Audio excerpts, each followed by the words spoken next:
I know we've been talking a lot about Trump and the Republican position on abortion recently, but well, for one, it's a really important issue coming into this election, and two, CNN host Kaitlan just went absolutely scorched earth on the Arizona law, Kari Lake, some other Republicans and their shakiness on the issue, as well as Trump's weak messaging on it, of which are very relevant, so I thought, why not make it a segment? One more, right? We already covered the Arizona law, jump to that video if you need to for more context, but it basically moves Arizona back to a time when women couldn't vote, penicillin and antibiotics weren't even a thing, but you know, it's what Republicans think the law should be now, or what they want to pretend isn't their end goal, depending on which Republican you ask. So then let's start with what she had to say about Kari Lake and her statements on the law. Republican Senate candidate and a contender to be Donald Trump's vice president, if he's the president and the Republican nominee, Kari Lake.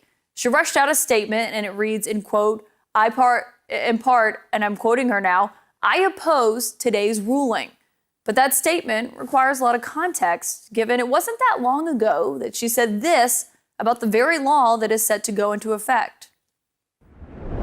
We have a great law on the books right now. If that happens, we will be a state where we will not be taking the lives of our unborn anymore. I'm incredibly thrilled that we are going to have a great law that's already on the books. I believe it's ARS 133603. For anyone who maybe didn't know, the exact law that Kari cited in the first quote is the exact law in question that she's condemning in the second quote. Here it is in statute. ARS is Arizona Revised Statutes, Title 13, Criminal Code 133603.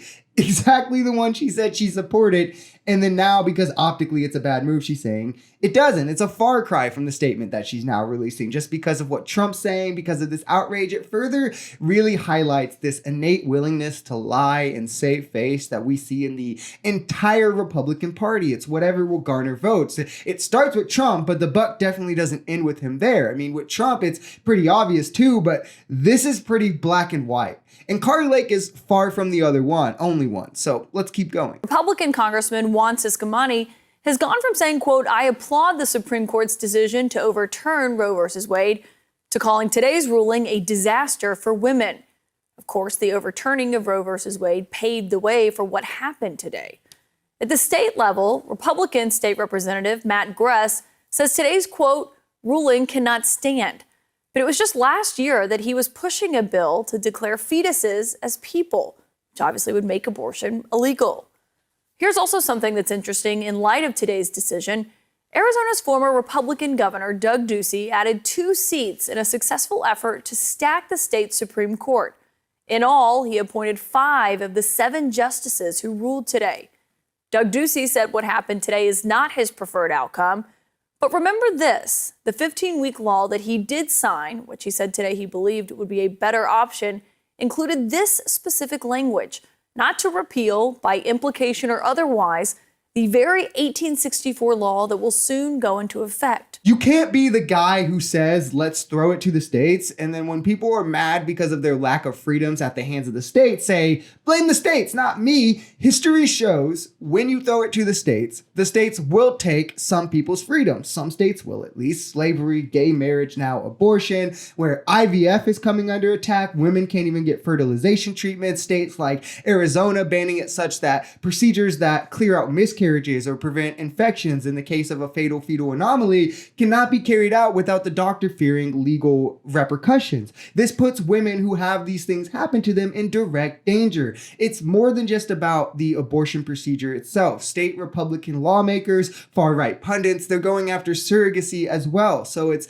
any woman who doesn't fit into their baby-making factory worldview that they believe should be at a loss of rights, a loss of privilege because of that choice, or inability in the case of fertilization. We've seen it in other states like Texas and the other states that have banned abortion, that it makes it dangerous for anyone to be pregnant in the state of Arizona. It means if you have a pregnancy complication, your doctor's going to be worried about criminal prosecution, not how can they give you the best of care.